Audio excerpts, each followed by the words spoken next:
Bonjour à toutes et à tous. Merci d'être avec nous aujourd'hui pour ce webinaire qui est consacré à l'actualité sur la conformité data, IA et cyber.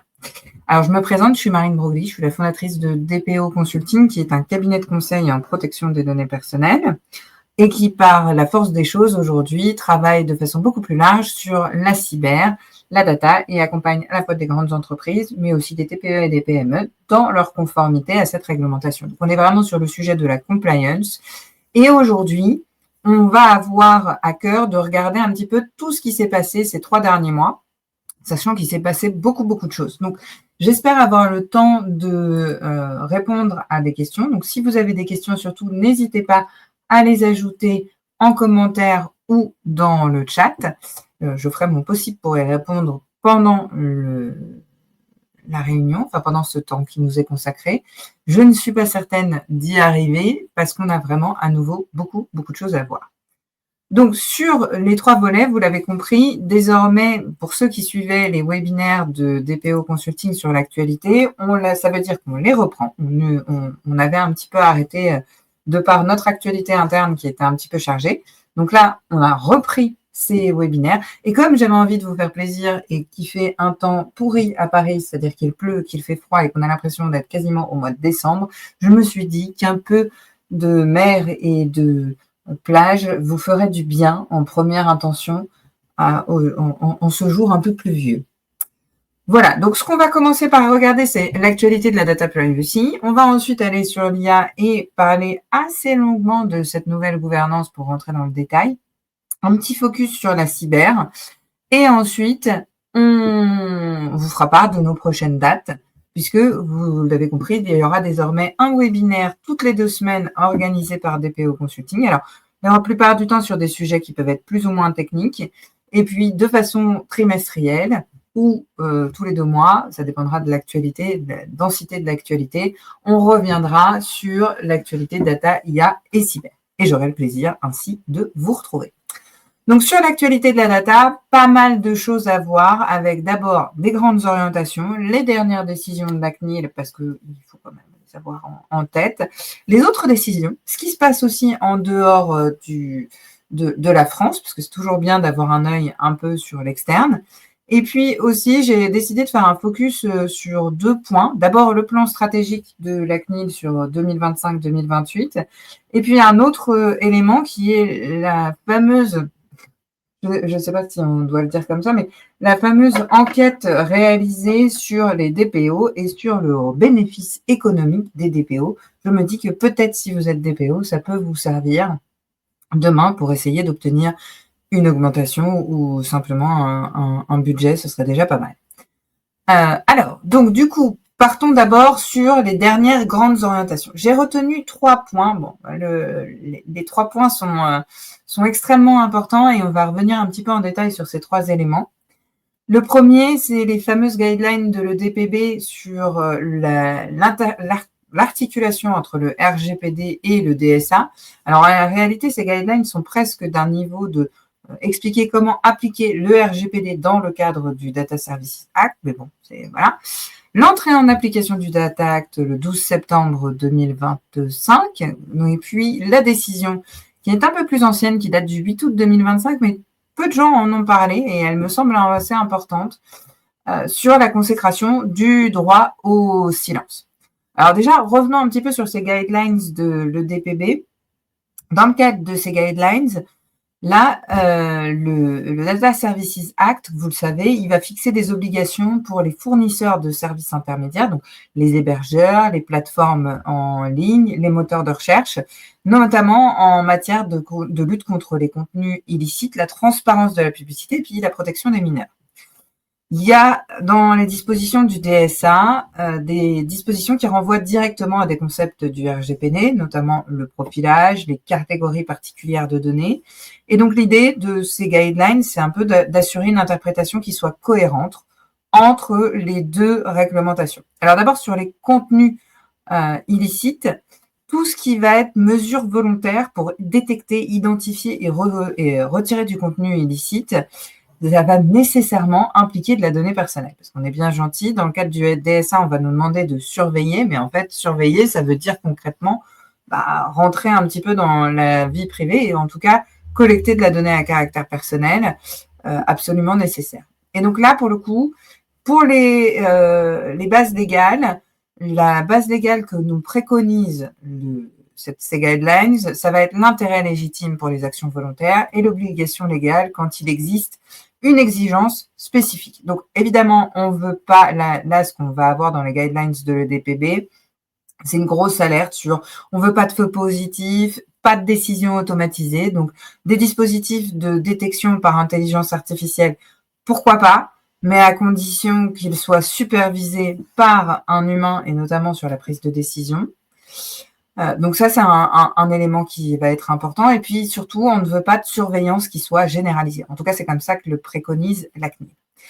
On va avoir des mécanismes de notification et notamment des mécanismes de notification d'action et de plainte. Et là encore, on va collecter de la donnée, notamment du notifiant, du destinataire du contenu. Et là, on risque d'avoir évidemment de la décision automatisée. Donc là, ce que la CNIL nous rappelle, enfin pas la CNIL, le DPB nous rappelle qu'effectivement, tout ça doit rester proportionné et respecter le RGPD d'une façon générale. Ensuite, tout ce qui va être interface trompeuse, qui manipule des utilisateurs et qui implique de traitement de données à caractère personnel, ça va évidemment tomber sous le RGPD, donc les incitations abusives à partager des données, tout ce qui va être de la conception addictive, donc tout ce qui est scroll infini ou gamification, tous ces points-là, justement, à nouveau, attention, toujours soumis au RGPD. Donc, sur chaque publicité, on va aussi avoir une transparence qui va être accrue. Donc, pour chaque publicité reçue, il doit y avoir les paramètres qui ont été utilisés et puis la possibilité de modifier ces paramètres. Et on a une interdiction, donc là, pour le coup, un rappel dans le cadre de ces guidelines, d'une interdiction absolue de cibler des catégories particulières de données, notamment santé, opinion politique, religion, orientation sexuelle, même si dans le cadre du RGPD, il y a des dérogations. Donc concrètement, là, ce qu'on vous dit, c'est que ce qui va primer sur le sujet, c'est le DSA et pas le RGPD, c'est-à-dire que cette interdiction, elle est absolue. Et peu importe si dans le cadre du RGPD, il y avait la possibilité de traiter certaines catégories particulières de données, notamment typiquement quand j'avais le consentement. Voilà. Donc là, ensuite, sur les systèmes de recommandation, donc là, on va être sur les articles 27 et 38 du DSA, on va avoir la possibilité, évidemment, de constituer des décisions automatisées. Et là, ce qu'on veut, c'est pas de profilage. Donc, on rappelle cette obligation de pas de profilage. Et interdiction, évidemment, de publicité qui serait basée sur le profilage des mineurs. Ça va de soi, c'est totalement dans la lignée. Jusqu'ici, on n'a rien de très nouveau, hein. En revanche, ce qui est intéressant, c'est qu'on va avoir une nouvelle couche d'évaluation du risque. Donc là, on va avoir dans la gestion des risques systémiques qui est prévu dans le cadre du DSA, ce qui est sympa dans ces guidelines, c'est qu'on va nous dire, finalement, votre étude d'impact et donc vos analyses d'impact sur la vie privée, donc les AIPD ou EIVP pour ceux qui préfèrent, vous pouvez les utiliser et ça, c'est super chouette parce que ça nous évite d'avoir une nouvelle analyse d'impact comme on l'a par exemple dans le cadre de l'AI Act. On pourra se baser sur celle du DPIA que vous aurez déjà fait. Voilà. Donc après, on n'a pas grand-chose de neuf, mais ces guidelines nous permettent un petit peu d'orienter et de se dire, bon, ok, je vais mettre en place de la surveillance, mais on sera toujours soumis au RGPD. Je peux pas aller un peu plus loin et j'ai quand même des bases légales qui sont proposées. Ça, c'était sur ces premières guidelines. On a ensuite une entrée en application du Data Act. Je ne vais pas revenir dessus. C'était le 12 septembre 2025. Là encore, on a un peu de temps. En fait, pour rappel, hein, dans ce Data Act, là, j'ai ensuite la possibilité de me mettre en conformité. Donc, j'ai quand même encore un petit délai. Ce petit délai de mémoire, il est de 6 mois en partie. Donc là, on va être sur le mois de février de mémoire jusqu'à février 2026 pour me mettre en conformité. Si vous voulez, on pourra faire un focus spécifique sur ce sujet, mais comme ça concerne pas beaucoup de monde parce qu'on est quand même sur les grosses plateformes, enfin sur les plateformes en ligne, pas que grosses d'ailleurs, sur tout ce qui est plateforme en ligne et plateforme d'hébergement et autres réjouissances, je pense pas que ce soit nécessaire de refaire un focus sur le sujet aujourd'hui. Par contre, je voulais vous faire un gros focus sur la décision du Conseil constitutionnel du 8 août 2025 qui va consacrer le droit au silence dans les procédures de sanction de la CNIL. Et ça, c'est un point qui est hyper important parce que pour beaucoup d'entre vous, vous ne faites pas, je ne vous le souhaite pas, de faire évidemment l'objet de sanctions de la CNIL, mais pour autant, vous pouvez toujours faire l'objet d'une procédure et donc il est important de connaître vos droits et cette décision du Conseil constitutionnel qui a quand même beaucoup d'impact. Donc, pour rappel, on est sur plusieurs entreprises. Il y a Télémac, Cosmospace notamment, qui ont saisi le Conseil d'État initialement de recours contre des délibérations de la formation restreinte de la CNIL. Et elles critiquaient en réalité plusieurs articles de la loi informatique et liberté, notamment les articles 19 et 22, pour ce qu'ils prévoyaient quant au pouvoir d'enquête et d'audition de la CNIL, mais ils ne prévoyaient pas que la personne mise en cause soit informée de son droit de se taire et donc de ne pas s'auto-incriminer.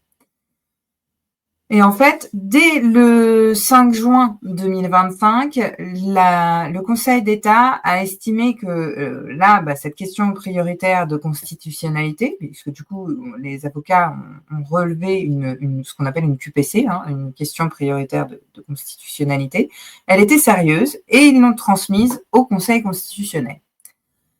Pourquoi ? Parce que d'abord, elle concerne la procédure de sanction, donc les garanties des droits de la défense, et donc c'est hyper important.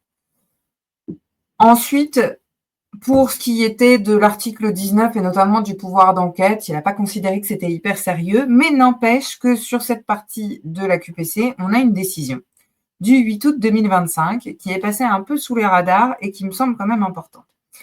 Elle a jugé que certaines dispositions de l'article 22 de la loi informatique et liberté, elles étaient inconstitutionnelles et plus précisément parce que la personne mise en cause dans une procédure de sanction devant la formation restreinte de la CNIL n'était pas assurée d'être informée de son droit de se taire.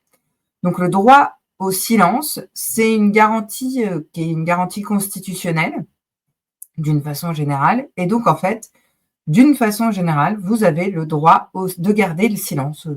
On est un peu dans les trucs américains, Bon, si on y réfléchit, mais en réalité, c'est pas tout à fait ça. Dans les procédures pénales, donc à chaque fois qu'il y a des sanctions pénales, on est informé d'un certain nombre de droits, et en l'occurrence, le droit de garder le silence. Et là, pour le coup, on n'était pas informé de ce droit-là. Donc déjà, c'est un petit peu rigolo parce qu'on rentre dans la procédure pénale, mais en plus de ça, c'est quand même important parce que vous avez le droit de vous taire. Donc là, pour le coup, ce que ça implique comme décision, on pourrait se dire, super, en fait, toutes les procédures en cours vont être annulées. Eh ben non, pas du tout. Là, ce qui est décidé, c'est que les procédures existantes vont pas être mises en cause sur les sanctions intérieures. D'abord parce que ce droit n'avait pas été notifié. On ne va pas abroger l'article 22 comme ça. Là, les parties qui ont été déclarées inconstitutionnelles, elles ne vont pas être immédiatement supprimées. Le Conseil constitutionnel a fixé une date, le 1er octobre 2026, comme date limite pour qu'elle soit abrogée. Ce report va permettre normalement aux législateurs, alors là, toute considération politique et au-delà de l'Assemblée nationale gardée à côté, jusqu'à ce que cette obligation de notification soit, cette obligation de modification de la loi soit réalisée, pour le coup, jusqu'à cette date, l'obligation de notification du droit de se taire doit cependant être respectée. Ce que ça veut dire que là, aujourd'hui, dans les phases, non pas ça ne s'applique pas dans la phase de procédure, ça ne s'applique pas en fait pendant la phase d'enquête administrative initiale. Là, en l'occurrence, tant qu'il n'y a pas d'accusation formelle ou de notification de grief, en fait, vous n'avez pas le droit de vous taire, en fait. Pour le coup, si vous avez des informations qui doivent être... en tout cas, vous avez le droit, si vous voulez, de vous taire, mais ça n'a pas l'obligation de vous être notifié. En revanche, dès lors que vous allez être notifié de d'une décision ou que les griefs commencent à être plus clairs, ben là, pour le coup, vous avez totalement la possibilité de vous taire. Et si ce droit ne vous a pas été notifié, ben la procédure deviendra donc caduque. Voilà. Donc, je pense que c'était un point qui était important à avoir en tête parce que c'est une décision qui va avoir de lourds impacts pour les procédures qui sont à venir. Peu de gens en parlent et en réalité, elle va avoir vraiment un impact pour vous. Voilà. Et puis, ça va avoir un impact quand même aussi pour la CNIL parce qu'il va falloir qu'elle adapte tous ses formulaires, toutes ses convocations, des rapports types, son règlement intérieur de procédure, enfin vraiment tous les guides et voilà. Donc, ça va être quand même un petit peu lourd. Passons maintenant aux décisions de la CNIL et qui sont assez intéressantes. Alors, on en a 3. La toute dernière que vous avez peut-être vue passer, parce qu'elle est passée ce matin, c'est la Samaritaine. Alors, la Samaritaine, les faits sont un peu anciens, d'ailleurs, tout comme Shein et Google. On est sur des faits qui datent de 2023. La sanction tombe maintenant, en 2025, mais les faits datent de 2023, ce qui nous laisse encore entrevoir le temps procédural qui existe entre le moment où on a un contrôle et le moment où il y a un prononcé de sanction. Sur le cas de la Samaritaine, la sanction n'est pas énorme, on n'est que sur 100 000 euros. Cela étant, la procédure a été transmise au parquet, donc il est tout à fait possible qu'il y ait des suites qui soient données d'un point de vue pénal. On est sur quelque chose qui ressemble à ce qu'il y avait chez Ikea, puisque en raison de l'augmentation de vol de marchandises dans la réserve, la Samaritaine, elle avait placé des nouvelles caméras. Sauf que ces caméras, en fait, elles ne ressemblaient pas du tout à des caméras. Personne n'a été informé de leur intégration. Et puis, elle reprenait l'apparence, en fait, plutôt de détecteur de fumée. Et en plus, elle permettait d'enregistrer le son. Le truc, c'est que ce sont les salariés qui ont découvert les caméras. Ils les ont retirées, évidemment, dans la foulée. Mais la CNIL, en fait, en a entendu parler par la voix de la presse et elle s'est donc auto-saisie du sujet. Elle s'est saisie du sujet. Alors, en plus de ça, il y a eu une plainte qui est arrivée. Mais d'abord, elle avait eu vent du sujet via la presse. Et ça, c'est intéressant parce que ça veut dire que la CNIL aime bien se saisir de sujets comme ça qui font un peu parler d'eux. Et qui, là, pour le coup, ne sont pas directement liés à un contrôle, mais plutôt à l'impact, de communication qu'il peut y avoir autour. Donc, là, on a une sanction sur les manquements qui ont été sanctionnés. Bon, rien de très nouveau, tout n'a pas été fait dans les règles. Et puis surtout, en fait, la DPO, et ça c'est intéressant, avait été informée de la mise en place de ce dispositif, mais seulement une fois que le dispositif a été mis en place. Et donc, la CNIL sanctionne sur ce fondement-là également, donc sur l'article 38.1 du RGPD. C'est pas la première fois, mais c'est intéressant de voir que, en réalité, si vous n'informez pas et si le DPO n'est pas régulièrement informé d'un dispositif, qu'il soit borderline ou pas, en tout cas, elle a été informée plusieurs semaines après la mise en place du dispositif et donc elle n'a pas pu être en mesure d'alerter en temps voulu, puisqu'elle l'a fait seulement après, a posteriori. Et donc là, la responsabilité de la DPO n'est pas retenue, ce qui est intéressant, mais en revanche, l'entreprise est évidemment sanctionnée sur ce manquement-là. Donc ça, c'est intéressant parce que ça veut dire que, attention, il faut bien entendu que les DPO soient intégrés dans tous ces dispositifs. Ensuite, on a une sanction pour Google. Vous avez tous entendu parler de ces deux sanctions sur Google et sur Shein. Je ne vais peut-être pas m'appesantir trop longtemps parce qu'on a plein de sujets à voir. On est sur une amende de 325 millions d'euros pour avoir affiché des publicités entre les courriels. Alors là, en l'occurrence, la CNIL va considérer qu'en réalité, les courriels qui sont envoyés sont comme de la prospection commerciale pour ces espèces de petites publicités qui étaient affichées entre deux courriels de promotion, qui étaient eux-mêmes tagués comme étant des promotions. Et donc là, en fait, elle va sanctionner en réalité deux structures de Google qui n'existent plus aujourd'hui et qui sont basées en Irlande. Ce ne sont pas, c'est pas la filiale française qui est sanctionnée, ce sont deux structures qui sont basées en Irlande qui sont sanctionnées. Et bon, alors le contexte, c'est toujours nos amis de chez Noib qui avaient saisi la CNIL le 24 août 2022 et la CNIL a mené plusieurs contrôles entre 2022 et 2023. Donc, on est sur des choses qui sont assez anciennes. Et puis, ce qui est intéressant à avoir en tête, c'est que cette sanction, donc en fait, c'est 200 millions et 125 millions pour chaque société. Peu importe que ces sociétés existent toujours ou pas. En fait, la CNIL dit au moment des faits, ces deux sociétés existaient. Donc, en réalité, moi, je sanctionne ces deux sociétés, peu importe que votre organisation ait aujourd'hui changé. M'en moque. Et ce qui est très intéressant dans cette sanction, c'est le fait qu'elle se déclare compétente, alors que, bon, normalement, on imagine qu'il devrait y avoir un mécanisme de coopération qui ferait que ce serait la structure, enfin, l'autorité de protection des données irlandaise qui aurait prononcé la sanction. Et en fait, ça ne l'est pas. Elle a choisi que ce ne soit pas l'autorité qu'il n'y aurait pas de mécanisme de coopération. Elle estime que par définition, elle va être compétente parce que ce qu'elle ne fait appliquer, ce n'est pas le règlement général sur la protection des données, ce qui est malin. Elle fait application là du code des postes et des communications électroniques, du CPCE, et notamment de l'article 34-5. Mais pas seulement, elle prend aussi la transposition du RGPD dans la loi informatique et liberté telle que révisée.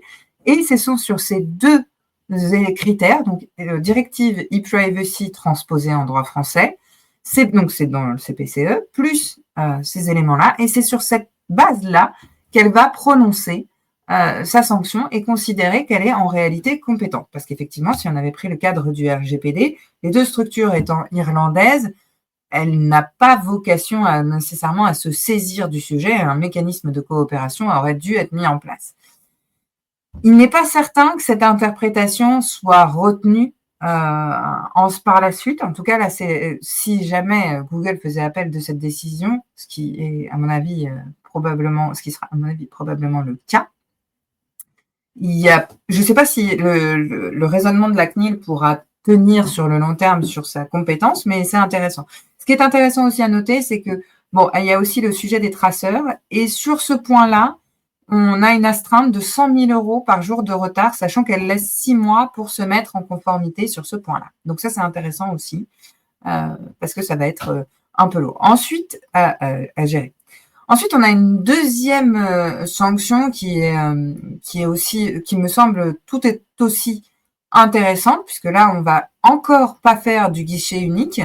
C'est la sanction pour Shein, puisque là aussi, c'est la filiale irlandaise du groupe Shein qui va être sanctionnée d'une amende de 150 millions € pour non-respect des règles applicables en matière de cookies. Alors, elle nous explique que c'est dans le cadre de son grand plan contre les cookies, et ce contrôle a été effectué à nouveau en 2023 sur le site web shein.com.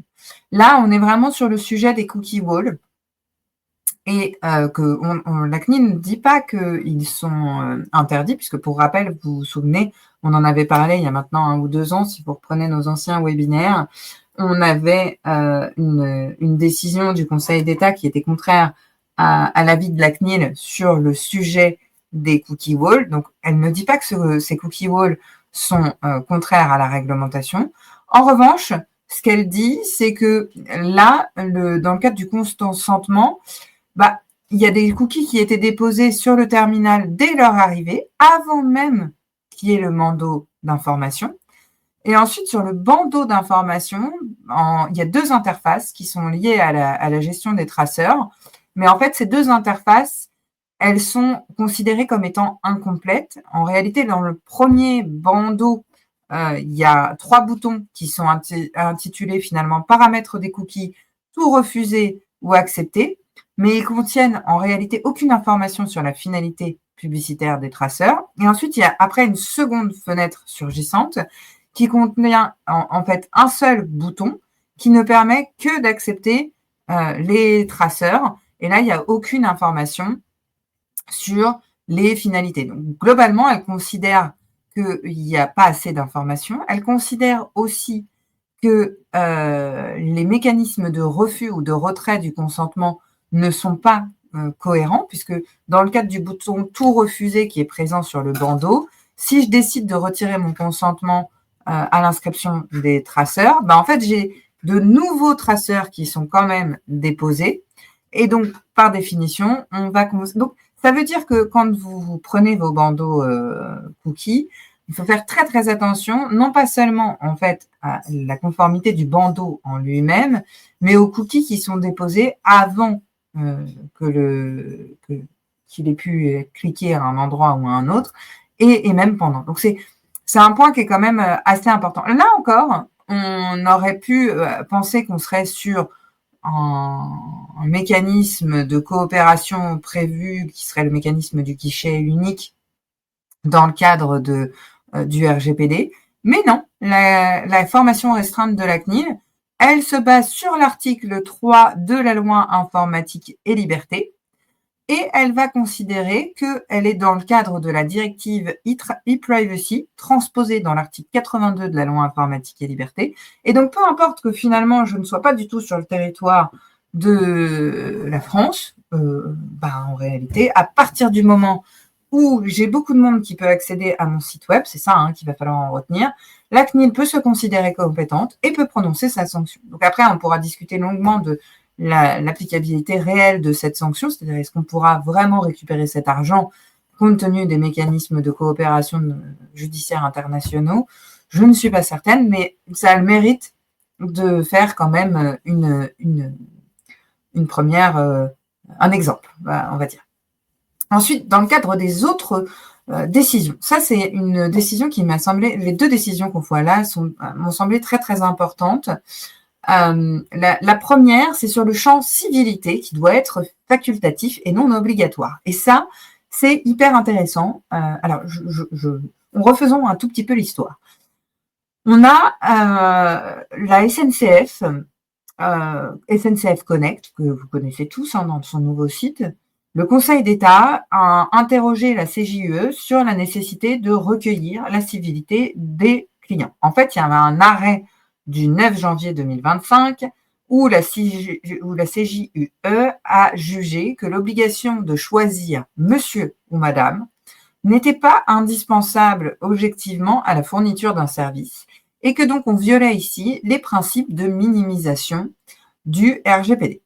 Donc la CJUE, elle avait souligné que la personnalisation de la communication commerciale ne suffisait pas à justifier cette collecte et qu'en fait, il fallait des alternatives non genrées, comme l'usage du prénom ou du nom, sans imposer la civilité.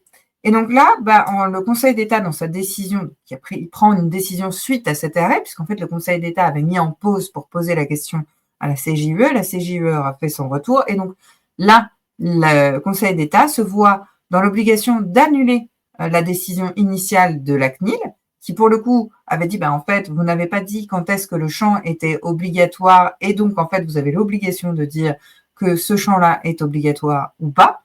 Elle a annulé la sanction de la CNIL et elle a ordonné à SNCF Connect, au mois de juillet, là, en plein milieu de l'été, on est content au mois d'août quand on reçoit ça, de rendre le champ civilité facultatif et non obligatoire sur son site. Et donc, évidemment, il faut supprimer toutes les données à caractère personnel qui seraient non nécessaires à la finalité. Mais concrètement, ça veut dire que on a l'obligation aujourd'hui de faire très attention à ce que ce monsieur et madame ne soit pas obligatoire. Et finalement, cette information-là, on va considérer qu'elle n'est peut-être pas strictement nécessaire de connaître la civilité. Voilà, j'ai trouvé que c'était intéressant comme sanction, comme décision, parce que je pense que ça peut avoir un impact sur vos formulaires. Notre décision, c'est celle de la CJUE du 4 septembre dernier, 2025, où là, en fait, on considère qu'une donnée à caractère personnel pseudonymisée peut, dans certains cas, perdre son statut de donnée à caractère personnel pour un destinataire donné. C'est quand même un petit coup de tonnerre parce que jusqu'à maintenant, dans le cadre du RGPD, que ce soit dans la lettre du texte ou dans toutes les interprétations, notamment dans celle de l'EDPB ou de la CNIL, à partir du moment où la donnée était pseudonymisée et qu'il existait un moyen quelconque de réidentifier la donnée, en fait, on se retrouvait obligatoirement sous l'égide du RGPD et dans le cadre de son application. Ce qui est super ici, c'est que, par définition, on passe sur complètement un autre paradigme qui a beaucoup plus de sens. on va considérer qu'un organisme qui collecte et qui va pseudonymiser les données doit informer les personnes concernées et il est évidemment soumis au RGPD, puisque lui, il a un moyen raisonnable et très clair de réidentifier les personnes. Par contre, s'il transmet à un autre organisme des données pseudonymisées et que ce destinataire qui reçoit uniquement les données pseudonymisées, bah lui, on va dire qu'en fait, il n'a aucun moyen tout seul de connaître l'identité des personnes, et bien là, du coup, il n'est plus soumis au RGPD. Ça va faire pas mal de respiration à pas mal d'entreprises et ça me semble intéressant de l'avoir en tête. Donc, c'est un nouvel équilibre qui nous semble, enfin, qui, moi, me semble quand même beaucoup plus cohérent que les décisions qu'on a pu avoir, notamment au début des années 2020, sur ce sujet-là, où on avait des décisions qui, à mon sens, étaient totalement ubuesques. Revenons maintenant, je vous ai dit qu'on ferait un petit focus sur les bénéfices économiques du DPO. Alors, à nouveau, prenons cette enquête, elle est disponible sur le site internet de la CNIL. Elle a été réalisée par l'AFPA auprès de 3625 DPO, donc c'est quand même beaucoup de DPO, avec des entretiens qualitatifs de 10 DPO qui seraient au sein de la FCDP, qui sont arrivés après. Donc, l'idée, c'était d'étudier les bénéfices économiques pour les entreprises d'avoir un DPO au-delà de l'obligation légale. Vous avez un radar qui m'a semblé intéressant parce qu'en fait, on a une très grosse différence entre les entreprises de grande taille et les entreprises de petite taille. Dans les entreprises de grande taille, le DPO va consacrer plus de 70% de son temps de travail à la fonction. Et en réalité, dans les petites tailles, le DPO, il a peu d'ancienneté, souvent inférieur à 1 an. Il est perçu comme une contrainte au sein de l'entreprise, y compris pour la direction. Et il déclare ne pas maîtriser les textes européens. Donc, on a un vrai manque de formation sur les DPO, TPE, PME. Et par contre, sur les grands comptes, on a une vraie prise en compte du sujet. Donc, du coup, on y voit davantage de bénéfices. Là, en l'occurrence, le DPO est vu comme un indicateur de sérieux, notamment en fait, les 4 grands items qu'on retrouve en fait dans cette étude, c'est le fait de remporter des appels d'offres, éviter des sanctions, réduction des fuites de données et rationalisation de la gestion des collectes. Et là, ce que je trouvais intéressant, c'est quand même que la CNIL nous a donné 2 exemples assez concrets de structures qui existent vraiment, qui ont répondu à cette enquête. Donc, sur la formation à l'hameçonnage, alors pour moi, on est plutôt de l'ordre du RSSI, mais le DPO en faisant partie quand même.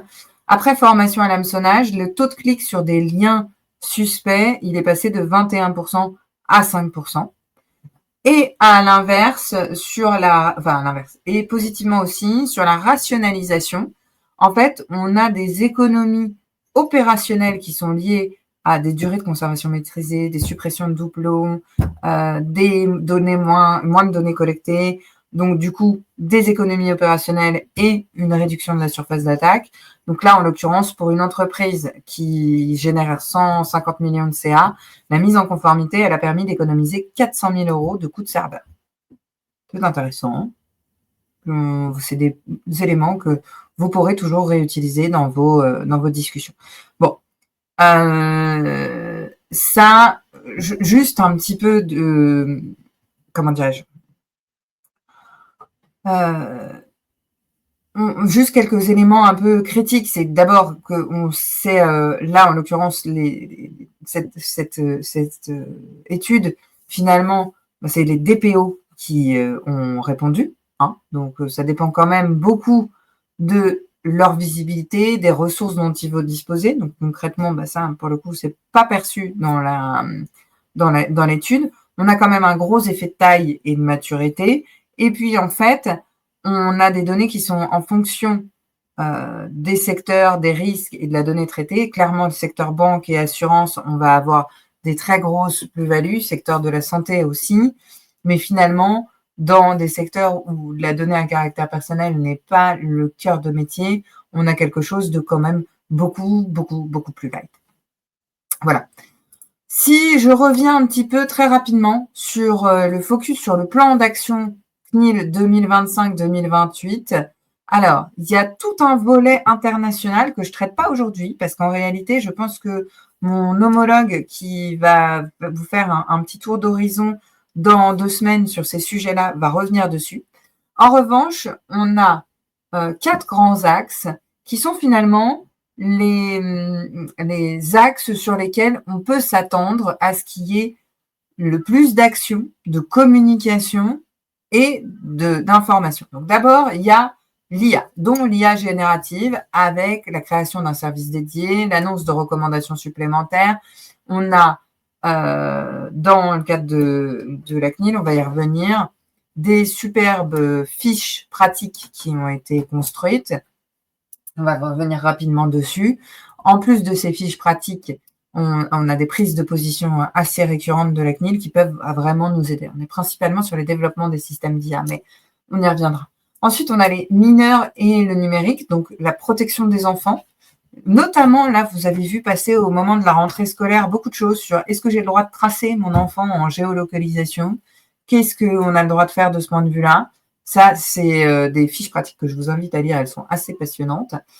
Ensuite, il y a un gros volet sur la cybersécurité. Donc là, on va un petit peu augmenter le niveau. Et je pense que vous avez vu passer ces derniers temps pas mal de campagnes assez lourdes avec une coopération beaucoup plus étroite entre la CNIL et l'ANSSI. Et puis le dernier volet, c'est l'usage du quotidien numérique, donc avec 2 chantiers qui sont ciblés. Le premier, ce sont les applications mobiles, et puis l'identité numérique, notamment avec toute cette partie un peu partenariat public-privé, et puis l'identité numérique unique qu'on va avoir en France d'ici peu. Voilà, donc j'ai trouvé que c'était intéressant. Ensuite, un petit tour d'horizon chez nos voisins, assez rapidement. D'abord sur les transferts internationaux de données. Donc là, on a une confirmation du Data Privacy Framework comme garantissant une continuité malgré les critiques sur la surveillance et donc les actions assez incessantes de NEUB sur le sujet.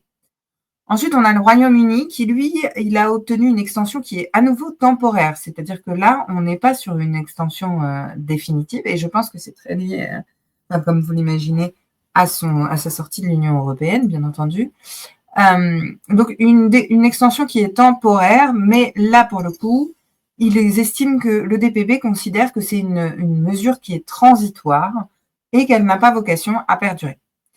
On a aussi une très jolie sanction de TikTok pour 530 millions d'euros, qui n'est pas neutre, pour des transferts non sécurisés de données vers la Chine. Donc, sur les régimes non alignés avec l'Union européenne, le message est assez clair. Vous ne respectez pas et vous transférez dans un pays qui n'a pas un niveau de protection adéquat, eh ben, c'est tant pis pour vous, la sanction 530 millions. J'ai envie de vous dire qu'on n'est pas loin du milliard avec toutes les sanctions qui ont été prononcées sur ce temps. Hein. Mais bon, visiblement, ça ne va pas suffire à renflouer les caisses de notre État. C'est une blague à part. Et voilà. Ensuite, on a pas mal de sanctions donc sur les plateformes. J'en ai rapidement parlé. Et là, après, bon bah, on a un point que j'ai trouvé quand même intéressant. C'est sur le volet IA et gouvernance, c'est le fait que le code de conduite GPAI a été signé par 26 grands acteurs, dont alors OpenAI, Microsoft et Mistral AI. Alors ce code, il n'est pas contraignant, mais en attendant que les guidelines arrivent dans le cadre de l'AI Act, finalement, il pourrait donner un espèce de cadre. À noter que quand même Meta refuse de le signer et considère que le texte est trop restrictif. Donc intéressant, Microsoft, OpenAI ont choisi de s'ouvrir sur l'Union européenne. On a sur Meta une position qui est quand même toujours assez difficile. Ensuite, on a une grosse attaque au Maroc où là, pour le coup, la CNSS marocaine a révélé que les données de 2 millions de personnes avaient été piratées. Et donc là, effectivement, c'est une des plus grosses attaques qui a été subie dans un pays du Maghreb, et c'est très récent, ce qui montre preuve qu'en réalité, le sujet va aussi commencer à se déplacer, notamment dans les pays, je dirais pas en voie de développement, mais si, en fait, c'est comme ça. Alors, sur la partie intelligence artificielle, j'ai voulu faire un petit focus sur les grandes avancées technologiques parce que ça a un impact sur la suite et sur ce qu'on va avoir. Donc après, on va revenir sur les éléments un peu plus précis qu'on a dans les fiches pratiques de la CNIL et là-dessus. Juste sur les progrès techno, bon, on a toujours cet essor rapide avec des progrès techniques majeurs. Moi, je ne sais pas si vous avez testé un peu GPT-5. Moi, je l'ai en version pro. C'est vrai que c'est assez fascinant. Et quand on maîtrise la matière sur laquelle on cherche à prompter, on peut avoir des résultats qui sont assez fascinants avec des modèles qui sont toujours plus puissants. Voilà, donc en l'occurrence sur GPT-5, bon, OpenAI a dit que c'était son modèle d'IA générative le plus puissant à ce jour, avec des raisonnements poussés, multimodalités, texte, images, voix réunies au sein d'un même système. On a une fenêtre de contexte qui est étendue, donc on peut analyser des très longs textes, des livres en une seule session. On va avoir un mode aussi réflexion qui permet des étapes de planification, décomposition de problèmes complexes avant de répondre. Et évidemment, on a une version un peu mini, plus light, qui sont un peu plus avancées. Ensuite, Mistral AI, ils ont lancé en juin 2025 son modèle, alors là, pour le coup, qui serait le modèle européen de raisonnement. Alors, ces modèles dits de reasoning, ils intègrent des étapes de réflexion intermédiaire pour résoudre les problèmes complexes. Au lieu de faire une réponse directe, en fait, ils font des étapes intermédiaires. Et d'ailleurs, quand vous l'utilisez, il va vous poser des questions pour résoudre son problème. Et donc là, c'est ce sur quoi mise Mistral pour aller concurrencer OpenAI. De son côté, DeepMind et Google, ils ont introduit en août 2025 un nouveau modèle qui s'appelle Genie 3, qui là, pour le coup, est capable de générer des environnements 3D interactifs entiers à partir de simples descriptions. Et donc là, en fait, vous pouvez créer un monde simulé avec une partie de mémoire. Donc là, par exemple, si vous cachez ensuite un objet derrière un mur, l'IA va se souvenir qu'il s'y trouve. Et là, pour le coup, c'est assez fascinant parce que ce sont des avancées qui n'existaient pas. On était vraiment sur de la pure statistique. On va ajouter et imbriquer là dans de la statistique. On était sur de la pure statistique liée au token. Et là, on va y rajouter un volet de mémorisation, ce qui est assez fascinant. Et bon, par-delà de ça, on a un certain nombre de comment dirais-je, d'agents qui voient le jour. Alors, ces agents sont plus ou moins réussis, mais sont quand même assez fascinants. En tout cas, la tendance, c'est une tendance à combiner plusieurs capacités dans des systèmes qui sont unifiés avec des requêtes qui vont être envoyées vers des modèles qui peuvent être plus rapides ou plus approfondis selon le contexte. Donc ça, ce sont les modèles qu'on connaît dits propriétaires. Parallèlement à ça, on a des grands acteurs qui ont sorti des modèles qui sont plutôt open source. Et donc, vous avez notamment des acteurs chinois, vous l'avez en tête, comme DeepSeek, bien entendu. Mais vous avez Meta qui a sorti là son Llama 4. Donc, on est à nouveau encore sur le sujet. Alors, juste, il y a des modèles qui sont spécialisés, vachement plus innovants. Par exemple, il y a un projet de Microsoft qui s'appelle le Project Ear, qui combine un modèle de langage avec des outils d'analyse de code qui va permettre de traquer automatiquement des malwares. Donc ça, c'est des innovations qui peuvent être intéressantes et qui vont permettre notamment de limiter l'impact de l'IA dans les attaques, puisqu'en fait, on va utiliser l'IA pour répondre aux attaques. Voilà.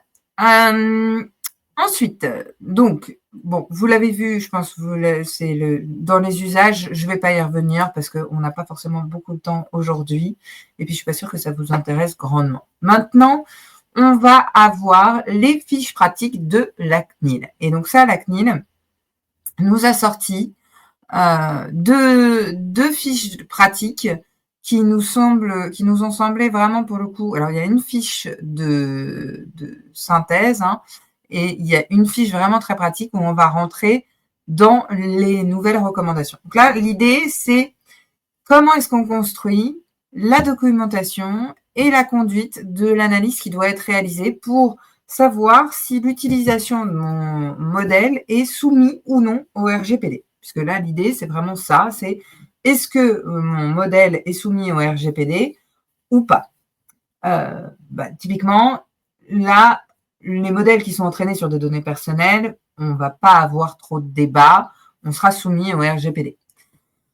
En revanche, dès lors qu'on va rentrer dans est-ce que la donnée est anonyme ou pas, finalement, cette fiche pratique va vous permettre, alors je dis bien vous permettre, elle est censée vous permettre d'identifier finalement si on est bien sur un entraînement de données sans données à caractère personnel et que les données soient vraiment anonymisées ou pas. Et là, on en revient à notre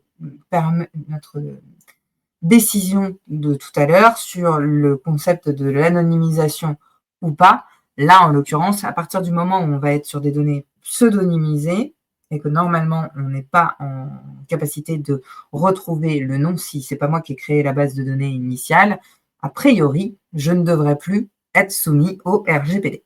Alors, en tout cas, si on lit les fiches pratiques de la CNIL telles qu'elles sont rédigées. Ensuite, on a deux fiches pratiques qui sont mises à la disposition. Une première qui va nous permettre de déterminer qu'en réalité, on a l'obligation d'annoter les données. Et donc là, sur la phase d'annotation des données, la CNIL va nous rappeler qu'elle est déterminante pour garantir la qualité du modèle entraîné, la protection des droits des personnes et tout ça. Donc, ce qu'elle fait, c'est qu'elle va détailler aussi toutes les mesures et risques qui sont à prendre en compte lors du développement du système d'intelligence artificielle. Alors, moi, à la lecture, j'ai trouvé qu'on n'était pas encore dans le vrai, dans le cœur du réacteur. On est encore sur des grands principes. Alors, on va nous dire, évidemment, il faut documenter les critères d'annotation, vérifier la qualité et la cohérence, prise en compte des biais et variations des annotateurs. Ça, on ne vous dit pas exactement, concrètement, comment il faut le faire. Et c'est la limite, mais en même temps, c'est peut-être aussi la limite de ceux qui vont le lire, puisque en réalité, ces éléments-là ne sont pas du tout juridiques, ce sont des éléments qui sont extrêmement techniques à mettre en œuvre et qui nécessitent une compréhension fine de ce qu'est un système d'intelligence artificielle. Et donc là, on vous redit qu'il va falloir faire de la sécurité dès la conception, avec des environnements séparés, protéger les données d'entraînement, évidemment du chiffrement, de la gestion des accès, des choses qui sont assez standards dès lors qu'on va avoir de la donnée à caractère personnel. Alors, ce qui est assez évident aussi, c'est l'obligation d'avoir une finalité qui est clairement définie. Et là, c'est intéressant. Sur la finalité qui est clairement définie, j'ai des petits trucs qui apparaissent. Bonjour, je me permets de revenir sur la décision de la CJUE. À quel moment le critère de réidentification possible par le destinataire doit-il s'appliquer? À l'instant où il a accès aux données, ou faut-il prendre en compte l'évolution possible des moyens du destinataire dans le temps? Il faut impérativement prendre en compte l'évolution possible des moyens du destinataire dans le temps. Si ce destinataire acquiert par la suite des moyens lui permettant de réidentifier la donnée, quelle est alors l'étendue de sa responsabilité? Alors là, pour le coup, c'est très très clair dans la décision. En fait, c'est pas que dans la décision, il y a quelques articles de doctrine, si ça vous intéresse, je pourrais vous les renvoyer. En l'occurrence, il faut prendre l'évolution possible des moyens du destinataire dans le temps. C'est-à-dire que le critère qui est pris en compte, c'est l'impossibilité pour le récipiendaire. Je ne sais pas comment on fait pour enlever ensuite la question. Voilà. C'est la possibilité pour le récipiendaire de pouvoir réidentifier les données, c'est-à-dire avec des moyens raisonnables. Donc, si dans le temps, cette possibilité évolue, donc par exemple, si mon système d'intelligence artificielle est entraîné sur des données pseudonymisées, mais que l'évolution de ce système d'intelligence artificielle fait qu'en réalité, demain, il est capable de réidentifier la personne auquel sont rattachées les données. Concrètement, on ne serait plus sur de la donnée, on ne pourrait plus se dispenser du RGPD, on devrait nécessairement appliquer le règlement général sur la protection des données et on serait sur de la donnée à caractère personnel. Voilà. Donc, mais c'est une excellente question. Merci de l'avoir posée. Je ne sais plus où j'en étais. J'en étais là. Voilà. Sur la gouvernance de l'IA. Bon, on avait normalement, ça devait être fait au 1er août. Ça n'a pas été fait. Je pense que vous avez tous vu ce fameux document mis en ligne un peu partout. Alors, je voudrais juste qu'on présente quand même qu'on rappelle quand même quelques petits points. C'est que d'abord, j'ai vu beaucoup de critiques sur c'est hyper éclaté, ça va être impossible à organiser. En fait, c'est pas tout à fait le cas. Vous avez vraiment, moi je trouve pas. Effectivement, c'est pas facile à lire vu comme ça, mais d'abord vous n'êtes pas concerné par l'ensemble, sauf quand vous êtes conseiller externe. Et ensuite, en réalité, ça fait assez sens sur les pratiques interdites et sur le reste, puisqu'en réalité, ce qui va être directement vis-à-vis des personnes, finalement, on va être lié à la DGCCRF, du consommateur. Dès lors qu'on va être sur des choses qui seraient un peu plus liées à du trucage, de la vidéo, on est sur de l'ARCOM, ça fait sens, cette autorité-là a toute sa place. Dès lors qu'on va être sur de la donnée personnelle et donc de la protection de l'individu au sens public, on est sur la CNIL. Et puis ensuite, si on est sur les systèmes à haut risque, on est très lié à l'autorité sectorielle qui est associée. Moi, je suis désolée, pour moi, ça fait totalement sens. Le tout étant soumis à une coordination opérationnelle, et c'est peut-être là qu'on aura un peu plus de frottement et qu'il faudra aller dans le détail, autour de la DGCCRF et de la DGE. La DGE pour la coordination stratégique, donc en fait, ça va être le bureau de liaison unique avec les autres organes, notamment européens. Et vous avez la DGCCRF qui est dans la coordination opérationnelle. Donc, il y a une quinzaine d'autorités. Moi, je trouve que ce choix, il est effectivement difficilement lisible pour les entreprises, mais en réalité, il est hyper pragmatique. Il est hyper pragmatique parce que ce sont les autorités naturelles qui ont le plus vocation à être organisées. Alors ensuite, il faut quand même avoir en tête que la coordination opérationnelle et la surveillance de marché, c'est la DGCCRF qui, elle, relève du ministère de l'économie. Et la DGE, elle, c'est l'une des directions de Bercy, donc qui représentera la France au sein du futur comité de l'EA. Et là, les deux directions, normalement, elles vont effectivement avoir en charge de harmoniser ces actions. Le tout appuyé par l'Agence nationale de sécurité des systèmes d'information, mais qui n'intervient qu'en appui. Et donc là, c'est peut-être un peu une certaine frustration, puisque l'ANSSI est pérenne, qui est donc là, pour le coup, le pôle d'expertise de régulation du numérique, qui est un nouvel organe et qui est assez fascinant. Les deux, finalement, n'interviennent qu'en appui technique. Et c'est vraiment important à avoir en tête, puisque finalement, ça veut dire que le volet un peu plus stratégique, communication et tout ça, finalement, il va être éclaté sur les différents usages. Voilà. Moi, je trouve que ça fait sens. Je ne sais pas ce que vous en pensez. J'ai vu beaucoup de critiques sur LinkedIn. Et je suis assez déçue de voir toutes ces critiques parce que j'ai l'impression que c'est encore comme d'habitude. Le français râle par définition parce que c'est long, c'est compliqué, c'est un peu voilà. Mais en réalité, c'est hyper pragmatique comme réflexion. Alors juste quand même avoir en tête que tout ça n'est qu'une proposition. C'est une proposition qui doit être discutée à l'Assemblée nationale. Et là, évidemment, on va se retrouver dans un sujet politico, voilà.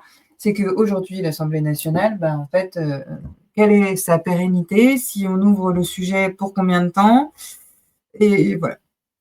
Donc, en réalité, notre incertitude politique et notre instabilité politique nous ramène ici à ce que, finalement, cette proposition, bon, je pense qu'elle va faire office de base de discussion pendant pas mal de temps, mais ça ne reste qu'une proposition. J'ai fait un tout petit, je vous ai remis sur un slide les outils qui existent aujourd'hui pour superviser la conformité à l'AI Act. Dans ce cadre-là, vous avez sur Data Legal Drive, Adequacy, Dastra, qui sont des outils plutôt data privacy, tout comme MyDPO d'ailleurs. Vous avez des outils qui sont aujourd'hui des outils RGPD qui vont embarquer un volet privacy. On a UI qui est un petit peu différent parce que là, c'est un outil de validation de projet. Donc, pas du tout RGPD à la base, c'est venu rajouter une petite couche privacy AI Act. Et vous avez Naya, petit nouveau, cabinet d'avocats qui a sorti ça sur là pour le coup, la conformité en matière d'IA, mais multi-réglementaire et pas que AI Act. Donc là, on est sur ISO 42001, des trucs un peu plus compliqués, mais qui peuvent être intéressants en fonction de vos besoins. Donc, si vous voulez combiner avec RGPD et que ça fait sens pour vous, ben voilà, vous avez en gros les 4 grands acteurs du secteur. Si c'est pas le cas et que c'est très DSI, on va être plutôt sur du Naya ou du UI. Voilà, en gros. Sur l'actualité de la cyber, je voudrais juste très rapidement revenir sur le fait que vous avez aujourd'hui 3 gros textes et donc la période juin-septembre, ça a vu l'entrée en vigueur de plusieurs dispositions majeures. Donc, d'abord, on a le Cyber Resilience Act. On est d'accord, hein, adopté fin de l'année dernière, mais on est dans ce texte sur l'imposition aux fabricants d'équipements numériques, y compris logiciels, de respecter des normes minimales en cybersécurité tout au long du cycle de vie de leurs produits, donc avec marquage CE de cybersécurité. Les obligations phares, elles s'appliquent à partir de 2026. Donc, pour rappel, on est en entrée en vigueur en 2024, mais en réalité, les applications, c'est par bout. Donc, il va falloir s'y préparer et il y a quand même un projet de transposition de ces réglementations et des directives qui sont associées. Alors, j'ai mis directives, je vous prie de m'excuser parce qu'en l'occurrence, ce n'est pas des directives. On va avoir le Cyber Solidarity Act aussi, qui lui a été adopté au même moment et qui est entré en vigueur en février 2025, mais sur lequel j'ai encore des morceaux avec des mécanismes qui sont encore en discussion. Et enfin, on a DORA où on avait une partie en janvier 2025 et où là, en fait, on a une entrée en application qui s'est fait en 2025, mais qui là, pour le coup, concerne principalement le secteur financier. Normalement, vous êtes un peu moins concernés. On a une transposition en droit français de ces 3 textes, en tout cas une proposition de transposition. Donc, on a un projet de loi qui a été adopté au Sénat le 12 mars 2025 et normalement, on a un examen à l'Assemblée nationale, là encore, cet automne. Ben là, on attend. Voilà. Je ne reviens pas sur le contenu de ces réglementations, on n'aura pas le temps ce matin, mais vous les avez en tête. Je vous ai remis ici les dernières attaques, les grosses attaques qu'il y a eu. Donc, il y a France Travail, 12 juillet. Il y a une enquête pénale qui est ouverte, parce qu'on est quand même sur plusieurs millions de données encore. Bouygues Télécom, 6,4 millions de comptes clients touchés.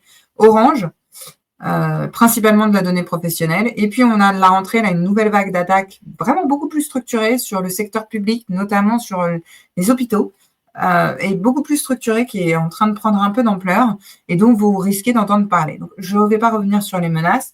Juste très rapidement, parce qu'on arrive à la fin du temps imparti et je suis sûre que vous êtes affamés vu que, comme moi, vous n'avez jamais pu finir votre café, vu que vous parlez probablement avec moi.